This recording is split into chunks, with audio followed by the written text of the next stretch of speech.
అనే వ్యక్తి మీద ప్రైవేట్ కంప్లైంట్ లాంచ్ చేసి కోర్టు నుంచి ఉత్తర్వులు తీసుకొచ్చినా కూడా ఇంకా కేసు కట్టలా.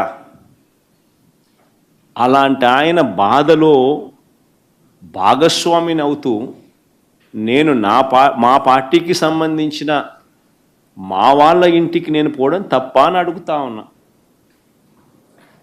ఆయన విగ్రహం పెట్టింది ఆయన కొడుకు విగ్రహం, అది పెట్టుకున్నది ఆయన సొంత స్థలంలో, అది ఆయన ఇంటి పక్కన, అది ఆయన ఇష్టము.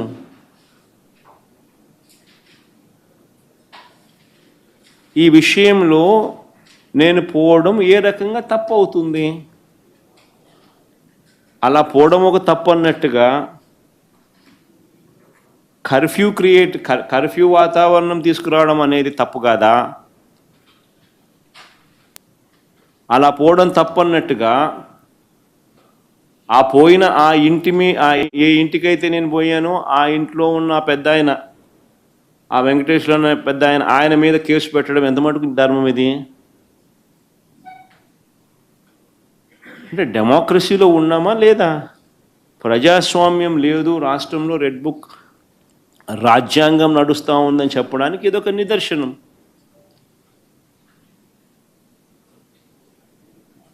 ఇంతకన్నా ఘోరమైన అన్యాయమైన రాజకీయ పరిస్థితులు బహుశా ఎక్కడ ఉండవు, ఒక మన రాష్ట్రంలో మాత్రమే ఉంటాయి. సార్, రాష్ట్రంలో వివిధ అంశాలకు సంబంధించి మీరు పర్యటనలు చేస్తూ ఉన్నారు. అయితే మీ పరామర్శలు కానీ మీ యాత్రలు కానీ ఇవన్నిటిని కూడా law and order situation create చేస్తూ ఉన్నాయి, శాంతి భద్రతలకు విఘాతం కలిగిస్తున్నాయని అటు ప్రభుత్వానికి సంబంధించినటువంటి ప్రతి వాళ్ళు మాట్లాడుతున్నటువంటి పరిస్థితి సార్. లా అండ్ ఆర్డర్ సమస్యలు ఎవరు క్రియేట్ చేస్తున్నారు స్వామి? నేను పోతాను, కలుస్తాను, వస్తాను, వీళ్ళకేం సంబంధము?